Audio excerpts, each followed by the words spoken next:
All right, this is the front right steering knuckle. If we take a look, we're gonna put a little pressure on this this assembly.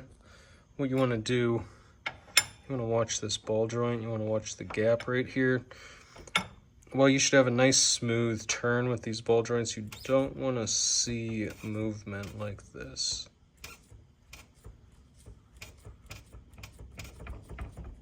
So the one on the bottom is just as bad as the one on the top. In a situation like this, you're best off just replacing all four of them at the same time because they generally wear all the same. If we also look up here,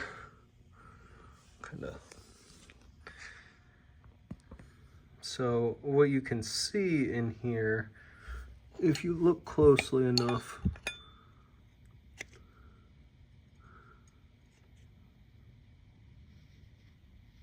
so right there is where the steel of the pad ends. Apologies for the bad camera work. There we are, we're a little better focused. So that's where the steel on the pad ends. You only have about 1/8 of an inch of pad left on there, less, even less if you look up at the top of the pad.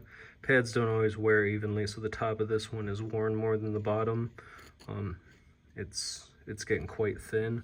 If we were to replace these now, instead of waiting, there's a chance that we can save these rotors. Now, the little circle indentations on that are rivets that hold the pads on. So if this has gotten down to the rivets, it might have damaged the rotor.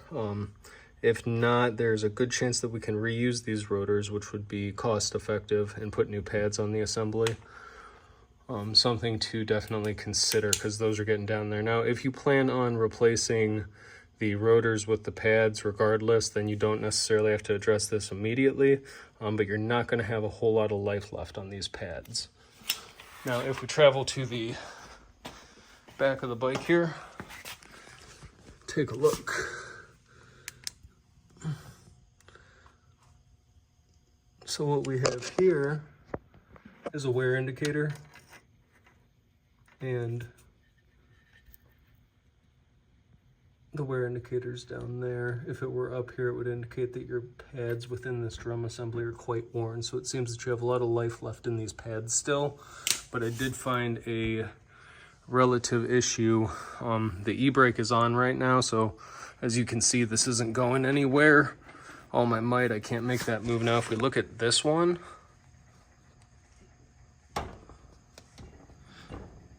this tells me that there's some kind of issue associated with this hub that this wheel sits on. If we look inside of there, you can see that hub sits,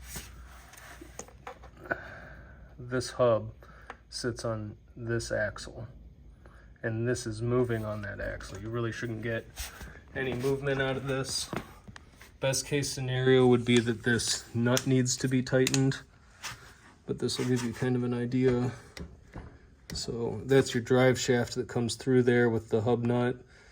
If this is too loose, it could be causing this, but there could be something wrong with the splines in there if it's not what's causing it. You can see that the axle and the nut don't move at all, but the entire hub assembly connected to the wheel is it's sloppy on there, and it really shouldn't be.